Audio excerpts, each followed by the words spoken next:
오늘부터 한동안 좀 결혼에 대해서 여러분과 좀 나누고 싶습니다. 다들 들어보셨죠? 피는 물보다 진하다. 결국 인생의 끝에 가면 남는 건 가족밖에 없다. 진짜요? 그게 정말 팩트입니까? 일정한 경험을 통한 격언 혹은 좋은 말이지 권면이지 팩트는 아니죠. 특정한 형태를 이야기하기보다는 우리가 삶을 시작하는 지점에 우리를 보호하는 게 있어요. 그게 뭐죠? 그게 가족이에요. 가족입니다. 그러니까 양자로 들어갔든 나를 낳으신 분은 아니지만 나를 키워줬든 아니면 아무 상관도 없는데 나를 낳거나 그런 것도 아닌데 어쨌든 나를 돌봐주는 보호자가 됐든 간에, 왜냐면 프랑스 같은 경우에는 프랑스 중심가에 나이 드신 할머니 할아버지들이 이제 집을 가지고 사시는 분들이 많은데 자녀들 다 결혼해서 나가고 본인은 말년에 외로워요. 근데 또 프랑스에 젊은이들이 있어. 중심가에서 대학도 다니고 직장도 다녀야 되는데 얘네들은 또 집이 없네? 그래서 프랑스 정부에서 이 할머니들하고 이 젊은이들을 연결시켜주는 거예요. 젊은이들은 할머니 할아버지랑 지내면서 집을 얻게 되고 싼 가격으로, 최소 가격으로. 너무 비싸니까 주택가격이. 런던도 마찬가지고. 할머니 할아버지들은 너무 적적했는데 젊은 애가 하나 집에 들어와가지고 같이 살아요. 그러니까 그러면 그게 뭐예요? 가족은 아니고 혈연도 아니지만 사실은 누구보다 깊은 연대감을 가지고 살게 되는 그런 거죠. 그러니까 그런 의미로의 가족이 우리에겐 존재합니다. 통계청 자료에 의하면 1960년대 남자와 여자의 초혼, 첫 결혼의 연령은 남자가 25.4세, 얼마 안 남았어요. 25.4세 결혼했다고요. 1960년대에는. 여성은 21.6세가 평균이었어요. 결혼한 연령이. 그러니까 채울 형제의 또래의 지금 청소년들 있잖아요. 몇 년이 안 남은 거예요. 결혼을 하면. 21세 중반 정도면 다 평균적으로 결혼을 했어요. 그러니까 25세, 6세 넘어가면 노처녀라는 말이 그때 이미 나온 거예요. 왜? 21세에 평균적으로 결혼했으니까. 성춘향과 이몽룡이 만나서 사랑하고 부부가 된 때가 언제예요? 16, 17이에요. 네, 16, 17입니다. 예를 들어서 그때 옛날 할머니들은 진짜 그 나이에 결혼해서 애를 낳았단 말이에요. 17에 애를 낳으면 엄마가 37에 이미 애가 성년이에요. 20살입니다. 그리고 평균 결혼 나이가 여성들이 21세가 됐잖아요. 60년대. 그러면 엄마가 37인데 딸이 20이고 엄마가 38쯤이 할머니가 됩니다. 이런 정도의 속도예요. 그런데 최근 자료는 2023년이에요. 통계청에서 최근 자료 내놨는데 뭐예요? 남자는 34세, 여자는 31.5세가 됐습니다. 보세요. 1960년대에 비해서 남자는 13살 정도가 늘었고 여성도 10살 이상이 늘었어요. 그러니까 이제 결혼을 그 시절의 사람들보다 쭉 시간이 지나오면서 10년 이상 다 늦게 합니다. 거기에는 크게 두 가지 원인이 있다고 통계청에서 얘기를 합니다. 뭐예요? 하나는 사회 경제적인 요인입니다. 취업난, 직장 구하기가 어렵다는 거죠. 주거비용, 경력 유지 등에 관한 이유들이 사회 경제적인 요인으로 결혼이 늦어져요. 또 하나는 결혼에 대한 생각이 사람들이 많이 바뀌었어요. 예전에는 어른 되면 다 결혼하는 거 아니야? 결혼을 해야 어른이 되는 거 아니야? 그래서 결혼 안 한 사람들은 나이가 많아도 뭐라 그랬어요? 너는 아직 어른이 아니야. 넌 결혼 안 했잖아. 이렇게 하는 문화가 존재했다는 거죠. 그러니까 모든 사람들이 혈연이든 아니든 간에 일정한 보호자들이 있고, 그죠? 그래서 병원에도 가면 그러잖아요. 남편 아니고 부인 아니어도 이 환자 보호자 누구십니까? 지금 급한 수술을 해야 되는데 수술 동의서에 사인해줘야 되는데 보호자 누구예요? 찾잖아요. 그러니까 그런 의미의 보호자로 하더라도 우리는 모두 태어나면서 살면서 제일 기초를 이루는 게 뭐예요? 그런 다양한 의미의 보호자가 있는 가족이에요. 가족. 그리고 그 가족의 탄생의 핵심의 자리에는 뭐가 있어요? 결혼이 있죠. Would you marry me? 결혼이 있다고요. 나중에 해야 돼요, 이거. 네. 저처럼 편의점에서 결혼하자고 하지 말고 잘하세요. 네. 평생 듣습니다. 그 얘기를. 예. 어쨌든 그러니까 오늘 우리가 이제 당분간 좀 파악해 보려고 하는 것은 사람들이 다 그렇지. 사람들이 뭐라 그래요? 결혼은 무덤이다. 결혼은 미친 짓이다. 영화 제목도 있었잖아요. 결혼은 미친 짓이다. 근데 이런 얘기를 다 고개를 끄덕여요.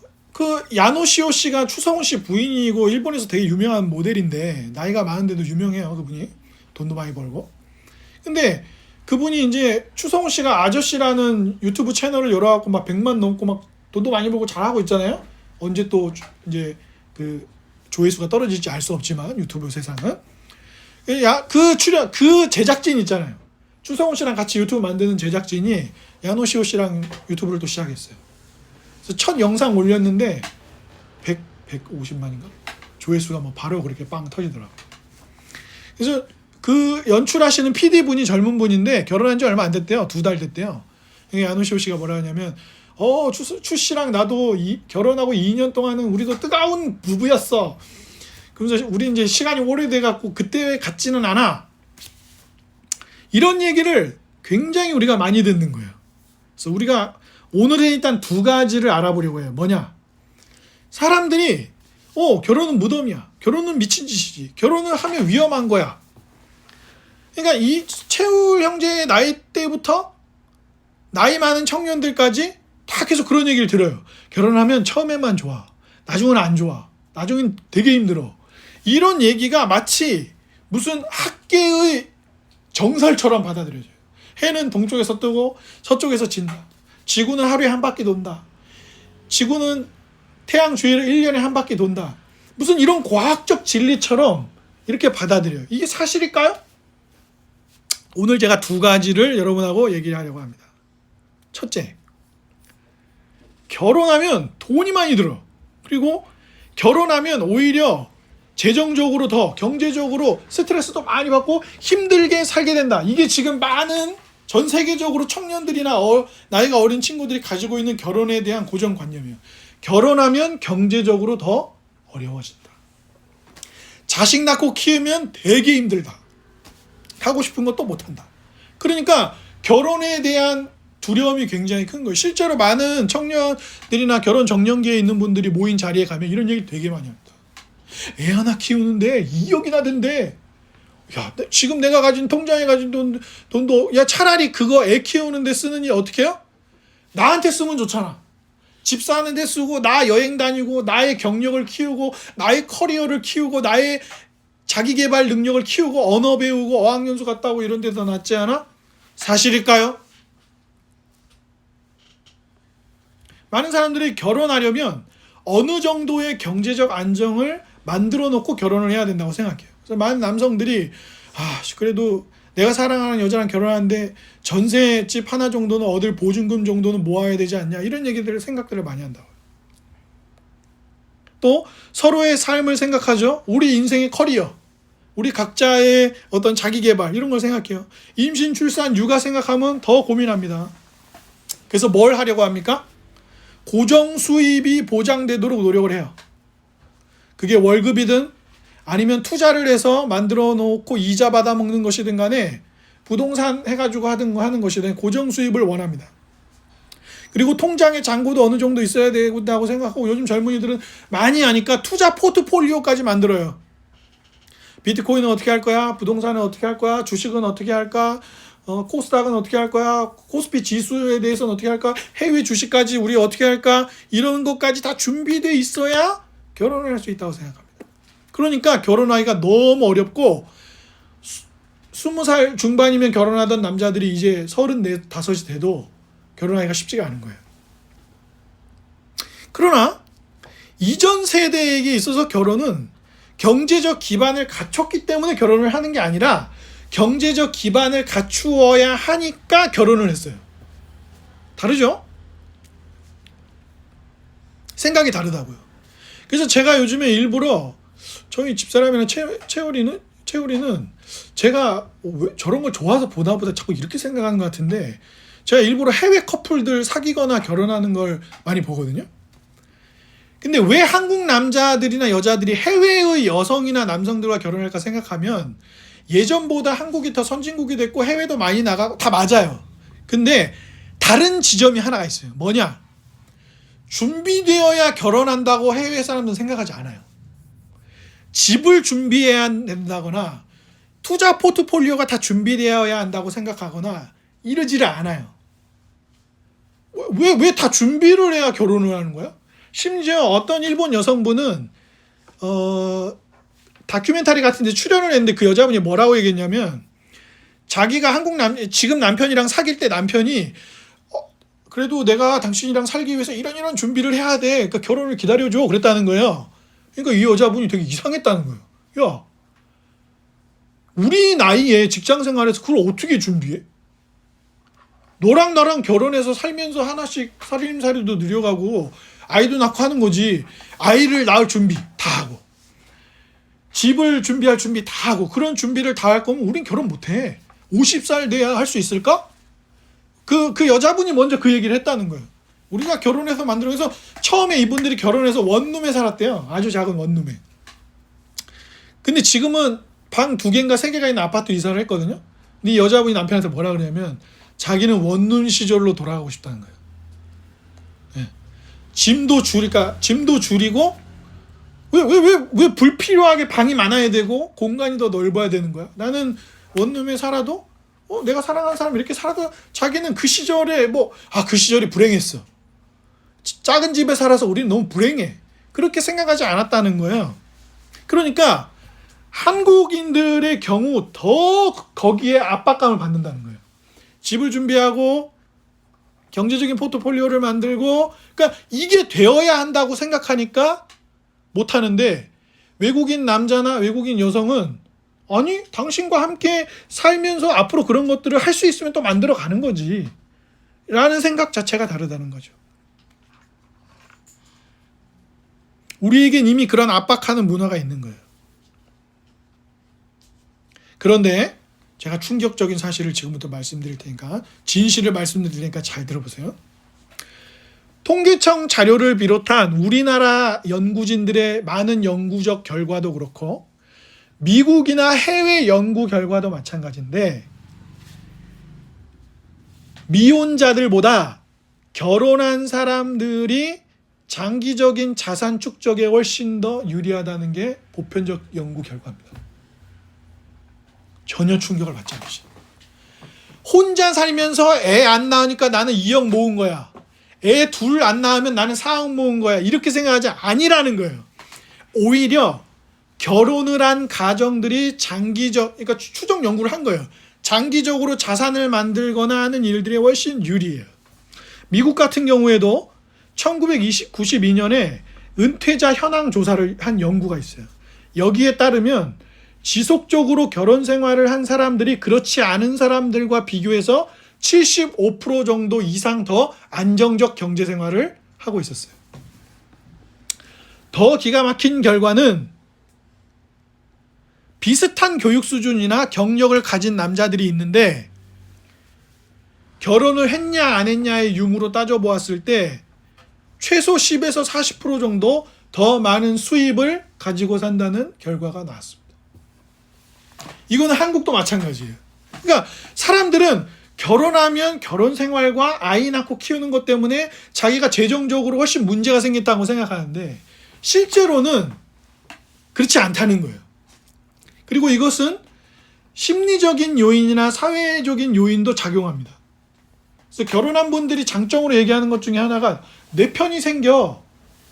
나를 지켜주는 사람이 생겨. 그런 얘기들도 하잖아요. 근데 그게 별게 아닌 게 아니라 실제 영향을 미친다는 거예요. 자산을 축적하고 경제 생활을 하는 데 있어서. 그러니까 우리는 뭐에 속고 있는 거야? 사람들이 살면서 만들어 놓은 어떤 이야기에 우리가 속고 있는 거예요. 제가 예전에 말씀드린 적 있잖아요. 옛날에는 어디에서 소식이 빨리 퍼져요. 우물가, 빨래터. 그래서 동네 여인들이 모여갖고 어떤 게 목격이 되면 얘기하고 동네에 퍼져요. 철수랑 형이랑 우물가에서 둘이 서 있는 걸 내가 봤어. 이게 목격담이에요. 근데 빨래터나 우물가를 한번 돌면 어떻게 된다고요? 철수랑 형이가 애가 있어. 이렇게 얘기가 나간단 말이에요. 예. 즉 무슨 말이에요? 경제적으로 너무 어려워지기 때문에 저는 결혼을 할 수가 없어요. 이거는 우리가 만들어 놓은 문화적 가짜뉴스의 대표적 사례라는 거예요. 물론 아이를 낳고 출산이나 이런 걸 하거나 여러 가지 하면 단기적으로 생기는 문제가 있지만 실제로 장기적으로나 여러 가지 이런 추적 결과들이나 우리나라에서 연구조차도 결혼한 부부들이 훨씬 더 자살, 그리고 내 집 장만한 사람들 있잖아요. 결혼한 부부들이 훨씬 많습니다. 미혼자들보다 압도적으로 많아요. 그런데도 경제적으로 막연하게 경제적으로 불안을 겪을 수밖에 없어. 결혼은 안 되는 거야. 결혼은 무덤이고 미친 짓이야. 아이를 낳아서 쓸 2억을 나에게 쓰겠어. 아니요, no. 실제 그렇지 않아요. 속고 있는 거예요. 우물과 소식처럼 속고 있는 겁니다. 두 번째, 개인주의 문화가 굉장히 확산됐어요. 옛날에는 내가 누구지? 나라는 사람이 누구지? 김병두라는 사람이 누구지? 이에 대해서 뭘로 확인합니까? 뭘로 확인해요? 옛날에는 우리 동네에서 유명한 사람 한 명 나오고 그러면 동네에서 뭐예요? 특히 시골 같은 데서 뭐예요? 플랜카드 걸고 잔치, 예를 들어서 아들 하나가 사법고시 붙었어요. 저기 강원도 어디 산골 출신인데 거기서 검사되고 판사 됐어. 그럼 어떻게 해요? 부모님이 돼지 잡고 소 잡고 잔치를 며칠씩 한단 말이에요. 막 마을 어른들이 막 어떻게 해요? 니나노 그러면서 우리 마을 검사 났다 판사 났다고. 그게 자기 아들이에요? 자기 아들 아니에요. 근데 왜? 자기가 누구인지가 마을 사람들과의 관계 속에서 정체성이 생겨났어요. 그러니까 조금 어려운 나라들일수록 옛날 나라들일수록 어떻게 해요? 이렇게 올림픽에서 메달 하나 따면 진짜 온 동네가 난리가 나는 거예요. 진짜. 수원에 가면 뭐 있어요? 수원에서 제일 유명한 사람 누구예요? 여러 사람이 있겠지만 수원에 가면 무슨 길이 있어요? 박지성 길이 있잖아요. 박지성 길이 있다고요. 길. 정조가 수원 출신이 아니잖아요. 정조는 이씨죠. 그냥 이씨 가문의 조선의 왕일 뿐이지 정조가 어떻게 수원 출신입니까? 정조는 수원 출신이 아니죠. 아버지 때문에 이제 거기에 이제 여러 무덤이나 이제 이런 걸 잘 해놓은 거죠. 사도세자 때문에. 정조는 아닙니다. 정조는 수원 출신이 아니에요. 박지성 길이 있잖아요. 그죠? 축구 좀 잘한다고 그 사람의 이름을 따서 이 길을 만들어요. 특별히 박지성 씨가 앞으로 인생에서 큰 사고를 치지 않는 이상 그 길은 없어지지 않을 거예요. 특별한 일이 있지 않아요. 수원의 자랑이잖아요. 그죠? 뭐 안양의 자랑. 서울은 그런 거 잘 안 하는 것 같아요. 뭔가 좀 그런 걸 촌스럽다고 느끼는 것 같아요. 뭐 어디 안산의 자랑, 강원도의 힘, 막 이런 게 있잖아요. 그죠? 미생이라는 드라마에도 보면 뭐라고 나와요? 세상은 나를 뭐라고 한다고 해도 뭐라 그래요? 그 장그래가 나는 우리 어머니의 자부심이다. 세상은 나를 뭐 실패했다 어쨌다 뭐 이렇게 말할지 몰라도 나는 우리 어머니의 자부심이다. 그 용기를 갖고 또 회사에 가서 열심히 일하잖아요. 그런데 현대 시대는 그거를 인간 내면으로 방향을 돌렸어요. 무슨 말이냐? 네가 누구냐? 너의 진정한 자아는 어떤 모습이냐라고 할 때 옛날에는 그렇게 사람들과의 관계나 마을과의 공동체 안에서의 내가 누구냐. 그러니까 옛날에 뭐라고 물어요? 자네 어느 집안 사람인가? 너가 아버지 뭐 하시는 이런 거 왜 물어봐요? 저는 김해 김씨. 김철 형제님 우린 시중구파예요. 시중구파. 아시겠어요? 김해 김씨 시중구파 뭐 30 몇 대 손입니다. 뭐 고령 김씨 뭐 경주 뭐 어디 무슨 씨 밀양 박씨 뭐 무슨 파의 몇 대 손입니다. 박가구만. 그리고 뭐라 그래요? 저기 병두네 집 아들이구만 제가. 이렇게 말한다고요. 채울이라고 말 안 하고 제가 저기 병두네 집 아들이야. 이렇게 말해요. 그리고 뭐라고요? 저 감나무집 아들이라면 제가 이렇게 자기를 파악했는데 지금은 이제 어떻게 하는 거예요? 너는 누구냐? 네 마음속에 네가 원하는 게 뭐야? 너의 간절한 갈망이 뭐냐? 이런 걸 물어요. 그래서 혹시 여러분 채우리 형제도 어렸을 때 봤겠지만 모아나라는 애니메이션 보셨습니까? 마우이가 나오고 모아나 막 노래 나오잖아요. 가자 가자 하면서 근데 이 족속이 한 섬에 살아요. 그죠? 이 섬에 산다고 이 사람들. 근데 이 섬에 이제 먹을거리가 문제가 생겨요. 그러니까 할머니가 모아나한테 뭐라 그래요? 할머니 나중에 돌아가시는데 모아나한테 할머니가 뭐라 그래요? 아니에요 나가라가 아니에요. 제대로 안 받고 할머니가 모아나한테 이렇게 말해요. 네 마음속에 무슨 소리가 들리지? 네 마음속의 목소리에 귀를 기울여. 네 마음 뭘 원해? 할머니 나는 배를 타고 이 섬에 계속 있으면 먹을 게 없어지잖아요. 그러니까 모아나는 할머니가 그런 거야. 네 마음속의 목소리가 뭐가 들려? 나가라는 거예요. 그러니까 나가라는 거는 모아나의 마음이에요. 할머니가 나가라 그런 게 아니에요. 할머니는 모아나에게 네 마음이 원하는 게 뭐야? 그러니까 모아나는 나가는 거예요. 그래서 배를 타고 나가요. 그리고 나중에 알고 보니까 자기 조상들이 이 섬에 그냥 살던 사람들이 아니라 원래 배 타고 막 여기저기를 다녔던 사람들인 거예요. 그래서 배를 타고 막 나는 갈 거야 말하면서 배를 타고 막 이제 바닷가로 나가는 막 그런 얘기가 펼쳐진다고요. 그러니까 현대는 지금 뭐라고 얘기해요? 김옥원, 김채열, 김분선 당신의 마음이 원하는 게 뭡니까? 당신의 마음속에 갈망이 무엇이에요? 이렇게 물어요. 그걸 따라가세요. 그 목소리를 따라가세요. 그래서 제가 어렸을 때도 리바이스가 그때도 아주 선풍적인 인기를 불러일으켰는데 리바이스가 젊은이들에게 유명한 청바지 브랜드잖아요. 뭐 미국에서 오래된 브랜드지만 그 광고 문구를 제가 아직도 안 잊어버려요. 난 나야. 누구도 나한테 뭘 할 수 없어. 나는 나야. 그러면서 그러니까 나는 나야. 누가 나를 만드는 게 아니야. 어떤 관계에서 나를 파악하는 게 아니야. 나는 내가 누구인지는 내가 정할 거야. 그러면서 리바이스 청바지를 입은 젊은이가 다리를 쭉 찢으면서 하늘을 점프를 해요. 나는 나야. 이러면서 딱 나와요. 그게 젊은이들한테 그러니까 뭐예요? 젊어? 너가 젊은이야? 그러면 어떤 청바지를 입어야 돼? 리바이스를 입어야 되는 거예요. 잠뱅이 막 무슨 무슨 다른 청바지 입으면 뭐라 그래요? 힙하지 않아. 너는 야 청바지는 리바이스지. 예? 그런 게 있잖아요. 사람들이 너는 운동화 뭐 신어? 나는 주로 나이키를 신어. 조던 뭐를 신어. 왜 꼭 그걸 신어야 돼요? 이미지가 박힌 거예요. 이미지가. 여러분 트럭 있잖아요. 배달하는 트럭들 그걸 보통 뭐라 그래요? 예전에. 요즘은 그렇게 얘기하는데 그 승합차거든요. 그 예전에 뭐라고 그랬어요? 봉고차라고 그랬어요. 틀렸어요. 그거는 기아에서 만든 차 이름이 봉고예요. 그러니까 그냥 승합차고 배달할 수 있는 트럭인데 사람들이 다 뭐라고 불렀다고요? 봉고라고 불렀다고요. 한때. 그런 모든 트럭들을 1.5톤 트럭 이런 걸 다 봉고라고 불렀어요. 왜? 기아가 그걸 잘 광고에 써먹은 거죠. 청바지 리바이스, 승합차 봉고, 애들 많이 태우는 좋은 차 카니발. 이게 다 이미지를 만드는 거예요. 이미지를. 너 요즘 힙한 사람 되고 싶어? 그러면 이런 거 입어야지. 이런 신발 신어야지. 이런 가방 하나 정도는 들어줘야지. 헤어스타일? 이런 헤어스타일 해야지. 라고 하는 거죠. 그런데 문제는 뭐냐? 우리 안에 어떤 그런 우리의 목소리라고 하는 것. 그래서 명상할 때 어떻게 하라 그래요? 명상을 하면서 내 내면의 목소리는 무엇인가? 나의 모아나는 무엇인가?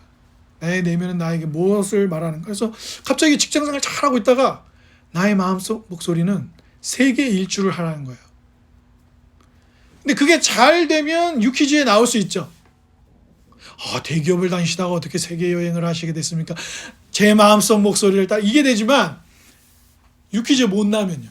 세계 여행하다 죽을 수도 있고요. 거지가 될 수도 있고요.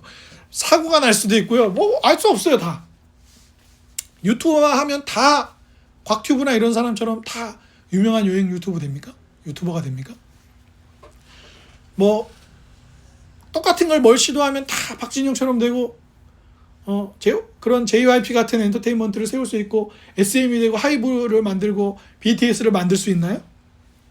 영에 수렴한다니까요. BTS도 자기들이 그렇게 잘 될지 몰랐어요. BTS가 빵 터져갖고 미국에서 막 성공하고 그런 게 이미 아이돌로서는 해체할 연차가 됐을 때 그렇게 잘 됐어요. 열심히는 했지만 누구도 보장할 수는 없었던 것이죠. 그러니까 내면의 목소리를 따르라고 얘기하면서 개인을 중요시하다 보니까 내가 중요하잖아요. 그러니까 내가 이 사람을 사랑하긴 하는데 이 사람하고 결혼해가지고 내 커리어를 계속 가져갈 수 있을까? 내가 이 사람하고 결혼해갖고 아이를 낳으면 아이 키우고 막 이래야 되는데 앞으로 나의 인생에 이런 운동하고 여행 다니고 이런 것들을 계속 누릴 수 있을까? 그러니까 자꾸 결혼이 뒤로 미뤄지는 거죠. 왜요? 관계가 아니라 나 중심적으로 나의 갈망을 더 중심적으로 생각하니까 결혼에 대해서 선택할 수가 없는 거예요. 그런데 자기가 누구인지를 확인하는 건 내 안에 다양한 갈망이 있어요. 그러면 어떤 갈망이 진짜 내 갈망이고 어떤 거는 좀 부차적이고 중요하지 않은 겁니까? 그리고 A라는 갈망과 B라는 갈망이 내 안에 있는데 이게 두 개 충돌할 때는 어떻게 할 거예요? 모순될 때는 어떻게 합니까? 할 겁니까? 그러니까 꼭 내면의 갈망만이 아니라 관계나 공동체도 중요하죠. 아니 아버지가 갑자기 저 같은 아버지가 어제 내가 한 달 동안 나의 마음의 갈망을 잘 들었어. 아들도 버리고 부인도 버리고 나만의 길을 가라고 하는 것이 내 마음의 갈망이야. 그러면 사람들이 이야 자기 마음의 갈망을 따르니까 축복합니다. 이렇게 말해요? 부모님 머리 뒤통수를 한 대 때리면서 정신 차리라고 할 거 아니에요. 너 지금 제정신이냐? 너 아버지야 너는. 너는 남편이고 아버지야. 예? 여러분 이완용이 예? 우리가 알고 있는 최고의 매국노 아니에요. 근데 그 이완용이 사랑하는 후손 여러분, 저는 가만히 생각해 보니까 제 마음의 갈망이 일본을 따르라는 것이었습니다.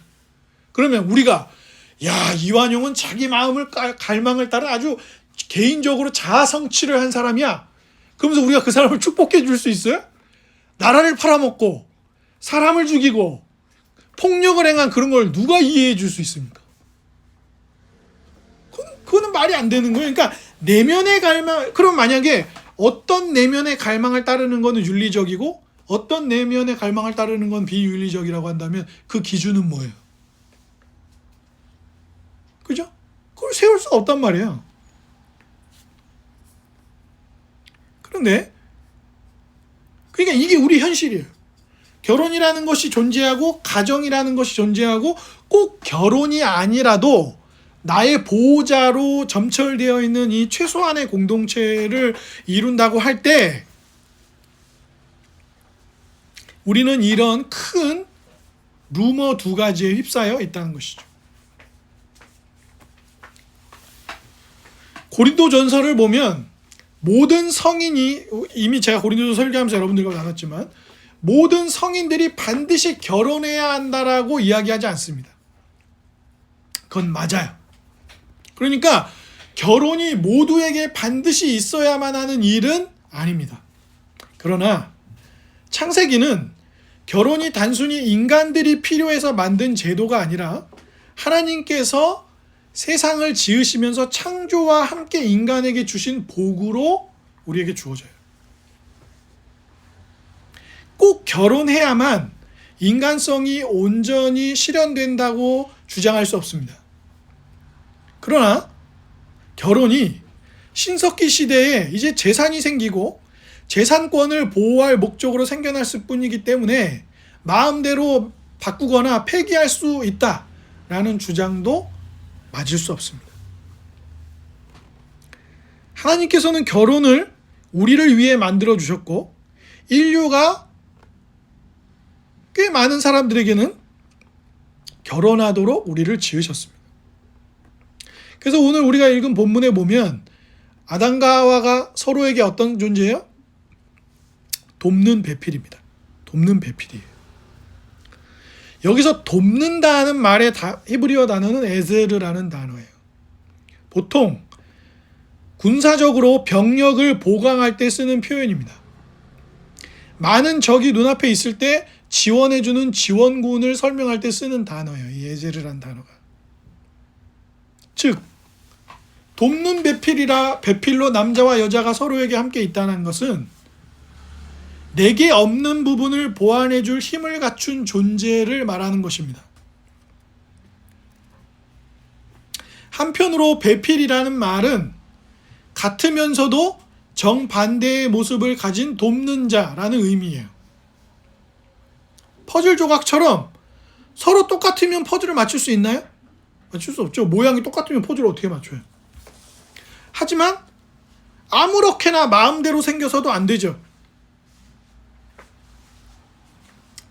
비슷한 퍼즐을 구성할 수 있는 구성 요소를 가져야 하고 동시에 어때야 합니까? 보완되는 모양을 갖춰서 퍼즐을 맞출 수 있는 상태여야 합니다. 즉, 집중하세요. 돕는 배필이라는 말은 내게 없는 부분을 군사력을 보강해주는 것 같이 힘을 더해주는 존재라는 말과 함께 나와 같으면서도 정반대의 모습을 갖춰서 퍼즐처럼 일치성과 보완성을 동시에 갖춘 존재다. 서로에게 그렇게 존재하는 것이 돕는 배필이라는 말의 의미입니다. 성경은 그 어디에서도 특정하게 남자는 이래야 한다, 여자는 이래야 한다라고 규정하고 있지 않습니다. 돕는 배필이라는 말처럼 서로에게 힘을 더해주고 사람이고 하나님의 형상을 가진 존재로서 같지만 다른 특성들을 가지고 있어서 서로를 도울 수 있는 퍼즐과 같은 존재라고 해서 뭐라 그랬어요? 둘이 하나를 이루어 합력해야 삶을 살아가도록 하는 것이 우리의 삶입니다. 그래서 아까 에베소서 5장에서는 뭐라고 얘기했습니까? 남자는 여인을 주께서 교회를 사랑하신 것처럼 사랑하고, 여인들은 남자를 그리스도처럼 그리스도의 그 리더십을 가진 자로 여겨 서로 필히 복종하는 자로 살아가라고 서로에게 얘기합니다. 한쪽에게만 얘기하는 게 아니에요. 그래서 결혼은 먼 길을 가는 여정입니다. 서로 다른 은사와 희생적 사랑으로 서로의 성장과 형통을 돕되 평생 지속해야 하는 관계예요. 마태복음 9장에 보면 사람들이 그래요. 예수, 당신의 제자들은 왜 금식을 안 합니까? 그러니까 예수님이 그때 갑자기 생뚱맞은 비유를 가지고 오십니다. 사람이 신랑이 자기 옆에 있을 때는 잔치하고 기뻐하고 같이 맛있는 거 먹고 그러는 거고, 신랑을 잃게 되면 금식하는 거지. 신랑이 옆에 있는데 왜 신부가 금식하고 그러냐? 무슨 얘기입니까? 누가 신랑이라는 거예요? 잔치가 어디 벌어졌죠? 예수님이 오셨잖아요. 누구로요? 신랑으로요. 구세주, 구원자가 신랑이라는 표현은, 하나님 자신이 신랑이라는 표현은 어디에 많이 나와요? 구약에 엄청 많이 나와요. 심지어 그래서 하나님이 어떻게 하셨습니까? 호세아라는 선지자가 있었어요. 이 선지자에게 하나님이 결혼을 명령합니다. 누구랑요? 몸을 파는 여인이었던, 직업적으로 몸을 파는 여인이었던 고멜이라는 여자랑 결혼을 하라 그래요, 하나님이. 그래서 호세아는 하나님 명령하시니까 고멜이랑 결혼을 합니다. 결혼도 하고 아이도 낳아요. 그런데 이 고멜이라는 여자가 집을 나가버립니다. 그리고 어디로 돌아가요? 다시 몸을 파는 직업을 가진 상태로 돌아가 버려요. 근데 하나님이 호세아한테 뭐라 그러냐면, 다시 가서 자기 부인인데 그 직업 전선으로 몸을 파는 일로 뛰어들어 버리니까, 그럼 이 여자를 어떻게 다시 자기 부인으로 데려올 수 있어요? 값을 치러야 돼요. 돈을 주고 다시 자기 아내를, 고멜을 자기 부인으로 맞이해서 다시 데리고 옵니다. 이 과정을 통해서 하나님은 호세아 선지자에게도 그렇고 고멜에게도 그렇고 이스라엘 백성들에게 무엇을 보여주시냐면, 인간의 진정한 행복을 누리는 복의 삶이 터진 웅덩이가 아니라 샘물, 생수를 들이킬 수 있으려면 자신을 지으신 하나님 안에 살아갈 때라고 얘기하면서 하나님 자신이 이스라엘 백성들에게 신랑이시라고 말씀하십니다. 그리고 그들은 신부예요. 자, 이제 신랑으로 예수님이 오셨습니다. 왜? 이스라엘이 계속해서 하나님을 떠나요. 반복적으로. 이제 제대로 된 결혼을 합니다.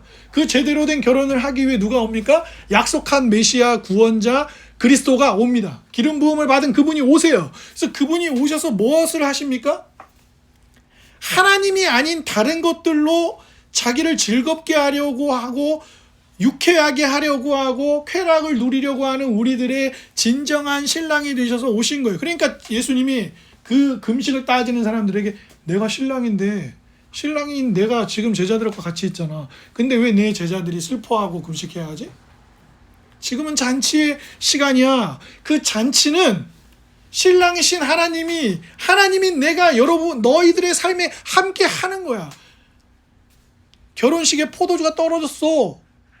그러면 결혼식엔 기쁨이 사라지는 거야. 근데 내가 물로 포도주를 만들었어. 그것은 인간의 삶에 진정한 기쁨을 주는 존재, 그리고 그들을 죄로부터 구원하여 다시 하나님 나라의 복을 누리게 하는 일을 내가 하는 거야 라고 말씀하시는데, 예수님이 자신을 신랑으로 말씀하시는 거예요.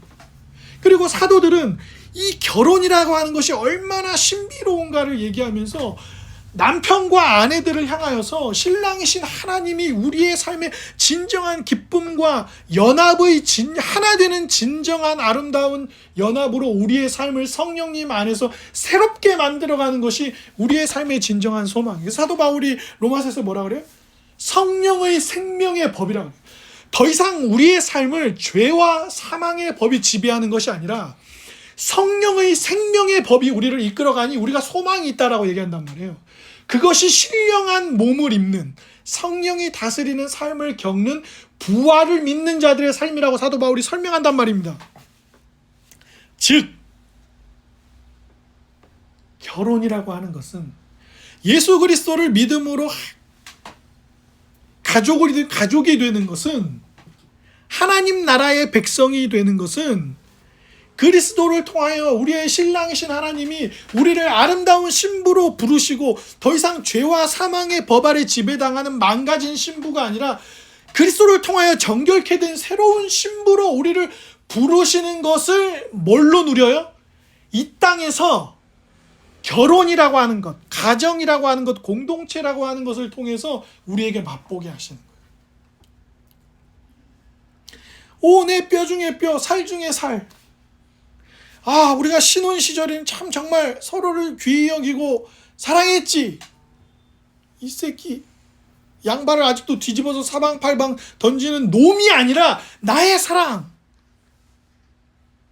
하루에도 막 몇 시간씩 통화를 하고 몇 시간이 걸려 몇 분밖에 못 보고 돌아와도 나의 기쁨인 내 사랑. 그것이 결혼이랑 공동체라는 것을 통해서 하나님이 우리에게 참 신랑이 되시는 이 복음의 성취로 아름답게 펼쳐주시는 것이 이 결혼이라는 제도를 통해 하나님이 우리에게 주시는 복이에요. 나중에 예수님한테 와서 예수님 시험하죠.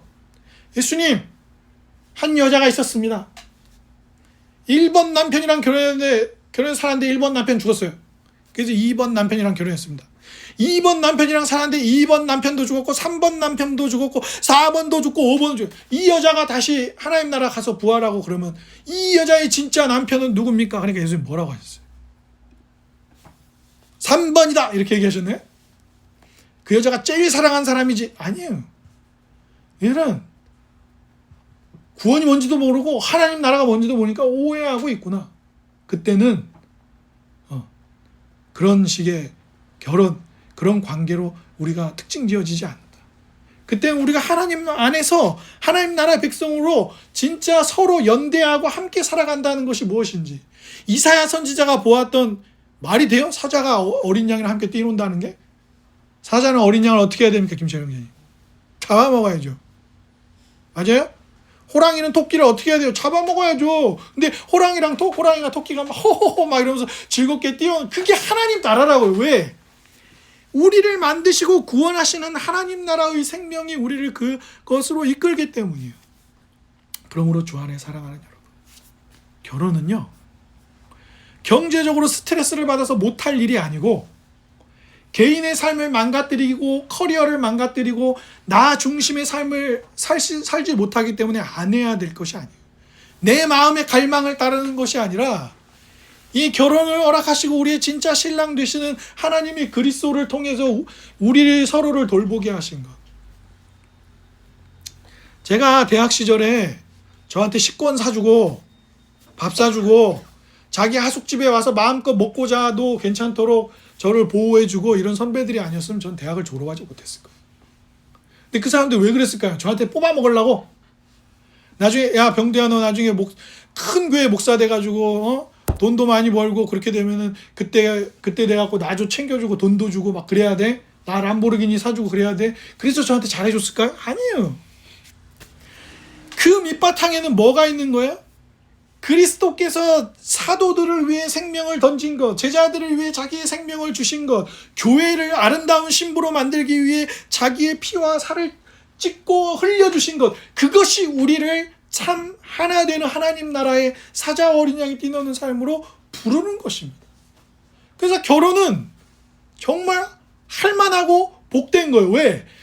하나님이 우리의 신랑 되어주시는 그 신실하신 사랑을 경험하는 것이거든요. 남편의 사랑의 수고와 아내의 사랑의 수고, 함께 이 가정을 만들어가는, 서로에게 보여줄 거 못 보여줄 거 다 열어 보여줘도 창피스럽지 않은 것이 뭐예요? 그게 결혼이에요. 그것을 통해서 그리스도께서 우리를 위해 얼마나 자신을 헌신하시고 내어주셨는지, 하나님께서 독생자를 내어주신 사랑이 얼마나 크신지, 성령이, 제가 아는 한 형제님이 저한테 그러더라고요. 목사님, 저 같은 인간을 어떻게 하나님께서 돌봐주시고 끝까지 사랑하시겠습니까? 아니요. 우리 같은 인간을 끝까지 사랑하시고 돌보기 위해 그분은 생명을 내어주셨고, 성령님은 그 말씀을 믿도록 우리의 마음에 오늘도 역사하는 것입니다. 우리가 그런 인간이어서 예수님이 오신 거예요. 우리가 그런 비참한 존재여서 주님이 오셔서 우리를 새롭게 하시는 것입니다. 그것이 결혼을 통하여 우리에게 그 신비가 드러나도록 하시는 거예요. 내 마음의 갈망을 따르라는 개인주의나 경제적으로는 파탄 날 거야 라고 하는 가짜 뉴스는 오히려 우리가 결혼으로 나아가 우리가 공동체를 누리고 교회 공동체, 하나님 나라 백성 되는 것을 통해 서로를 돌보는 삶으로부터 더 망가뜨리는 것이죠. 주 안에 사랑하는 여러분, 참 신랑이신 우리 주님께서 우리를 어떻게 사랑하셨는지 잊지 마십시오. 그분이 어떻게 피 흘려 우리를 위하여 사랑을 감당하셨는지 잊지 마십시오. 주님은 우리가 선하기 때문이 아니라 우리를 선하게 만들기 위해 사랑하셨고, 기꺼이 우리의 신랑이 되어주시는 일을 부끄러워하지 않으셨습니다. 우리가 서로 힘들게 하는 모난 부분으로 힘들게 하는 배우자, 자녀, 부모, 가까운 나의 보호자들을 힘들어할 때조차 그리스도께서 잘못한 우리를 끝까지 사랑하시고 용서해 주신 것을 기억할 때 우리의 모든 결혼과 가정과 공동체 생활을 지탱시켜 주시는 것은 그리스도의 그 희생입니다. 그 희생과 사랑이 우리를 지탱시켜 주는 거예요. 부디 그 은혜를 누림으로 결혼을 지속할 수 있고, 결혼을 기뻐할 수 있고, 결혼에서 더 큰 하나님의 사랑을 충만히 발견할 수 있는 우리가 되기를 주님의 이름으로 축복합니다.